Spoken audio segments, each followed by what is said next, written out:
ଚାଷୀଙ୍କ ପାଇଁ ଆସିଥିବା ସରକାରୀ ସାର ଗଲା କୁଆଡ଼େ? କିଏ ଉଠାଇଲା ସାର?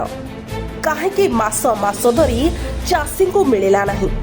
ଏଭଳି ଏକାଧିକ ପ୍ରଶ୍ନକୁ ନେଇ ପୁରୀ ଜିଲ୍ଲା ନିମାପଡ଼ା ବ୍ଲକ ଧଳେଶ୍ୱର ସେବା ସମବାୟ ସମିତିରେ ତୀବ୍ର ପ୍ରତିବାଦ। ସାର ବଣ୍ଟନରେ ଅନିୟମିତତା, ଋଣ ପ୍ରଦାନ ଏବଂ ଧାନ କ୍ରୟରେ ଦୁର୍ନୀତି ଅଭିଯୋଗ ଆଣି ସମବାୟ ସମିତିକୁ ଘେରିଛନ୍ତି ଚାଷୀ। ଏପଟେ ରାଜ୍ୟ ସମବାୟ ନିବନ୍ଧକଙ୍କ ଠାରୁ ଆରମ୍ଭ କରି ବିଡିଓଙ୍କ ପର୍ଯ୍ୟନ୍ତ ଲିଖିତ ଅଭିଯୋଗ ହୋଇଥିବା ବେଳେ ଘଟଣାର ତଦନ୍ତ ଆରମ୍ଭ ହୋଇଛି। ଧବଳେଶ୍ୱର ରଟିଲ ଓ ଅରୁଆ ପଞ୍ଚାୟତ ଅଧୀନରେ ଥିବା ଧଳେଶ୍ୱର ସେବା ସମବାୟ ସମିତିରେ ଚାଷୀଙ୍କ ପାଇଁ ଆସିଥିବା ସାର ବଣ୍ଟନକୁ ନେଇ ପ୍ରଶ୍ନ ଉଠିଛି। ଚାଷୀଙ୍କ ଅଭିଯୋଗ, ଜୁନ୍ ମାସ ଶେଷରେ ସମିତିକୁ ସାର ଆସିଥିଲେ ମଧ୍ୟ ସେମାନଙ୍କୁ ଦିଆଯାଇନଥିଲା। ନୂତନ ସମ୍ପାଦକ ଦାୟିତ୍ୱ ନେବା ପରେ ସାର ପୂର୍ବରୁ ଉଠାଯାଇଥିବା ଜଣାପଡ଼ିଥିଲା।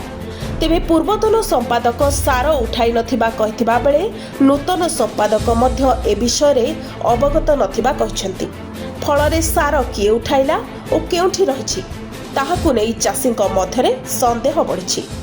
ଓଟିପି ଦେଇଥିଲି, ଓଟିପି ମୋତେ ମାଗିଲେ ବି ଆଧାର କାର୍ଡ଼ ଦେଲେ। 5 ବସ୍ତା ସାର ଇସ୍ୟୁ ହେଇଛି, କିନ୍ତୁ ମୁଁ ଯେଉଁ ସାର ପାଇପାରିନି। ବନ୍ଧ କିଏ ମାଗିଥିଲା? ଆମ ସଭାପତି କ'ଣ କହିଥିଲେ? ଆଉ ଦିଅ ସାର ପାଇଁ ଓଟିପି ତ ଦିଅ। ମୁଁ ଦେଲି, ଆଉ ଆଧାର ବି ଦେଲି। ବସିକି ମୋଟୁ ସାହି ଭିତରେ ନେଲେ, କିନ୍ତୁ ହେଇଗଲାଣି 10-12 ଦିନ ହେଇଗଲାଣି, 13 ଦିନ ହେଇଗଲାଣି। ନା ଆଜ୍ଞା, ସାର ମୁଁ ଏଠୁ କେବେଠୁ ମୋତେ ଦେଇନାହାନ୍ତି। କିନ୍ତୁ ମୁଁ ଆଜ୍ଞା କାଲି ଜାଣିଲି ଯେ ଏଠି କୁଆଡ଼େ ସାର ଉଠିଛି 28/5/2026। ମୁଁ ଆଜ୍ଞା ସାର ପାଇଁ ବିଲ କାଦୁଅ ହେଇଛି, କିନ୍ତୁ ସାର ସକାଶେ ମୋ ବିଲ ରୁଆରୁଇ ହେଇପାରିନି। ମୁଁ ଯିଏ ପୂର୍ବତନ ସେକ୍ରେଟାରୀ ଥିଲେ ତାଙ୍କର ବି ରେକର୍ଡ଼ିଂ ରଖିଛି। ମୁଁ ଯେତେବେଳେ ତାଙ୍କୁ ପଚାରିଲି, ଭାଇନା ଏମିତି ଆଉ ସାର ଉଠିଛି, ଆଉ କ'ଣ ମୋର ସାର କାହିଁ? ନା, ମୁଁ ଏ ସାର ବିଷୟରେ କିଛି ଜାଣିନାହିଁ। ଆଉ ଯଦି ମୁଁ ସାର ବି ଆଣିଥାନ୍ତି, ମୁଁ ମାଫଟରେ ମୋତେ ବି ଫୋନ୍ କରିଥିଲେ, କିନ୍ତୁ ମୁଁ ତାଙ୍କୁ କହିଲି ଯେ ମୁଁ ଏ ବିଷୟରେ କିଛି ଜାଣିନାହିଁ। ସାର୍, ଏବେ ଦାବି ରହିଛି ଯେ ପ୍ରକୃତରେ ଯଦି ସାର ଉଠିଛି ତାହେଲେ ଚାଷୀଙ୍କୁ ଦିଆଯାଉ, ଆଉ ପ୍ରକୃତରେ ଇଏ ସାରରେ ଯେଉଁମାନେ କଳାବାଜିରେ ସମ୍ପୃକ୍ତ ଅଛନ୍ତି ତାଙ୍କୁ ଉଚିତ ଦଣ୍ଡ ଦିଆଯାଉ। କେବଳ ସାର ବଣ୍ଟନ ନୁହେଁ, ଋଣ ପ୍ରଦାନ, ଧାନ କ୍ରୟ ଓ ସାର ବିହନ ବଣ୍ଟନରେ ମଧ୍ୟ ବ୍ୟାପକ ଅନିୟମିତତା ହୋଇଥିବା ନେଇ ଚାଷୀମାନେ ଅଭିଯୋଗ କରିଛନ୍ତି। ପ୍ରକୃତ ଚାଷୀଙ୍କୁ ଋଣ ଓ ସୁବିଧାରୁ ବଞ୍ଚିତ କରାଯାଉଥିବା ବେଳେ ଧାନ କ୍ରୟରେ ମଧ୍ୟ ପକ୍ଷପାତିତା ହେଉଥିବା ଅଭିଯୋଗ ହୋଇଛି। ଏପରିକି କେତେକ ଚାଷୀଙ୍କ ଆଧାର କାର୍ଡ଼ ଓ ଓଟିପି ନେଇଥିଲେ ମଧ୍ୟ ସେମାନଙ୍କୁ ସାର ମିଳିନଥିବା ସେମାନେ ଦାବି କରିଛନ୍ତି। ଖାଲି ସାର କଥା ନାହିଁ ଆଜ୍ଞା, ସାର ଦୁର୍ନୀତି କଥା ଆପଣ ଶୁଣୁଥିବେ। ପୂର୍ବରୁ ସରପଞ୍ଚ ଏବଂ ସମିତି ସଭ୍ୟଙ୍କ ପ୍ରତିନିଧି ଅଛନ୍ତି, ସେ ଆପଣଙ୍କ ପାଖରେ ବର୍ଣ୍ଣନା କଲେ କିଭଳି ଭାବରେ ଚଞ୍ଚକତା କରି 28/5 ସାରକୁ ସଂଗ୍ରହ କରି ସାରକୁ ସଂଗୃହୀତ ହୋଇ ଗୋଟେ ନିର୍ଦ୍ଦିଷ୍ଟ ଭାବରେ ଗୋଟେ ଝାଡ଼ମଲ୍ଲି ଫର୍ଟିଲାଇଜର ସପ୍ର ଗୋଟେ ନିର୍ଦ୍ଦିଷ୍ଟ ବେପାରୀକୁ ସାର ବିକ୍ରି କରିଦିଆଯାଇଛି। ଏହା ମଧ୍ୟ ପ୍ରତ୍ୟେକ ସମୟରେ ଏହି ସାର ବିକ୍ରି କରାଯାଏ। ଧଳେଶ୍ୱର ସେବା ସମବାୟ ସମିତି ଦୁର୍ନୀତି କଥା ଯଦି ଆମେ ଆଲୋଚନା କରିବା, ଏଠି କମ୍ବଳ ଗୋଟାଯାକ ବାଳ ସଦୃଶ। ଆପଣ ଦେଖିବେ ଚାଷୀଙ୍କ ଋଣ ପ୍ରଦାନରେ ଏଠି ଚଞ୍ଚକତା କରାଯାଏ, ପକ୍ଷପାତିତା କରାଯାଏ। ଏଠି ଆପଣଙ୍କର ଯେତେବେଳେ ପଞ୍ଜୀକରଣ କରାଯାଏ, ସେଠି ମଧ୍ୟ ଆଗ ପଛ କରିକି କିଛି ନିର୍ଦ୍ଦିଷ୍ଟ ଲୋକ ବ୍ୟକ୍ତି ତାଙ୍କର ଏଠି ଭରପୁର ଫାଇଦା ନିଅନ୍ତି, ସଭାପତି ମନମୁଖୀ କାର୍ଯ୍ୟ କରନ୍ତି। ନିଶ୍ଚିତ ଭାବରେ ଆମେ ଆପଣଙ୍କ ମାଧ୍ୟମରେ ଏ ଖବର ପ୍ରଶାସନ ନିକଟରେ ପହଞ୍ଚିବୁ।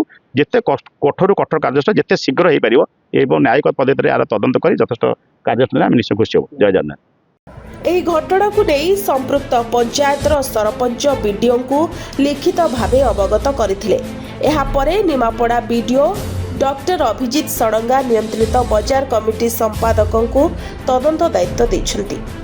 ତଦନ୍ତ ରିପୋର୍ଟ ଆସିବା ପରେ ଆଇନ ଅନୁଯାୟୀ ପଦକ୍ଷେପ ନିଆଯିବ ବୋଲି ବିଡିଓ କହିଛନ୍ତି। ନା, ये सोसाइटी पर तो अनेक दुर्नीति अच्छी। आम धलेश्वर समबाय सोसाइटी अनेक दुर्नीति सारठू धरी जो धान किना बिका चाषी जो ऋण देवार बहुत दुर्नीति अच्छी। किंतु ए कथा आम जाना पाइलु, आम फास्ट पचारू आम से समय जो चौकानी थे सेक्रेटरी बापी भाईना को। बापी भाईना आमको कहले जे ना, ये सार विषय मुझे किसी जानी। बापी भाईना सार रिसीव हो 28/5, बापी भाईना डेट कहते 30/6। सेक्रेटरी जाइले प्रेसिडेंट मैंने क्या बड़े सार आनिले, किंतु जदि आनिले आमको तो ये पंचायत रू 2टी घर दिखाई बिना पैसा भड़ा घर दिखाई से व्यवहार कर गोटे रूम एक्सट्रा दिखाई।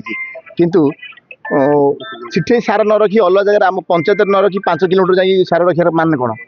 अन्यपटे समितिर सभापति समस्त अभियोग को खंडन करी कहिसेंती सार सुरक्षित स्थान रे रहिछि एवं उपयुक्त समय रे चाषी को बंटा जिवो। ତେବେ ସାର କେଉଁଠି ରହିଛି ଓ କାହିଁକି ସମିତି ପରିସରରେ ରଖାଯାଇ ନଥିଲା ସେ ନେଇ ଚାଷୀମାନେ ପ୍ରଶ୍ନ ଉଠାଇଛନ୍ତି। ଖବର ପାଇଛି କିଏ ଉଠେଇ ଜାଗା ସେ କଥା ବି ମୁଁ କହିପାରିବିନି ଆଜ୍ଞା। ଆପଣ ଯେତେବେଳେ ଚାର୍ଜ ନେଲେ ଆପଣ ମୋତେ ଚାର୍ଜ ଦିଆ ହେଇନି ଏପର୍ଯ୍ୟନ୍ତ। ପୁରୁଣା ସେକ୍ରେଟାରୀ ମୋତେ ଚାର୍ଜ ଦେଇନାହାନ୍ତି ଏପର୍ଯ୍ୟନ୍ତ। ଧଳେଶ୍ୱର ସେବା ସମବାୟ ସମିତିକୁ ନେଇ ଉଠିଥିବା ଏହି ଅଭିଯୋଗ ଏବେ ସମଗ୍ର ନିମାପଡ଼ା ଅଞ୍ଚଳରେ ଚର୍ଚ୍ଚାର ବିଷୟ ପାଲଟିଛି। ଗୋଟିଏ ପଟେ ଚାଷୀମାନେ ନିରପେକ୍ଷ ତଦନ୍ତ ଓ ଦୋଷୀଙ୍କ ବିରୋଧରେ କଠୋର କାର୍ଯ୍ୟାନୁଷ୍ଠାନ ଦାବି କରୁଥିବା ବେଳେ ଅନ୍ୟପଟେ ତଦନ୍ତ ରିପୋର୍ଟ କ'ଣ ସାମ୍ନାକୁ ଆଣୁଛି ତାହା ଉପରେ ସମସ୍ତଙ୍କ ନଜର ରହିଛି। ନିମାପଡ଼ାରୁ ବିବେକାନନ୍ଦଙ୍କ ରିପୋର୍ଟ, ସନଷ୍ଟାର ଟିଭି।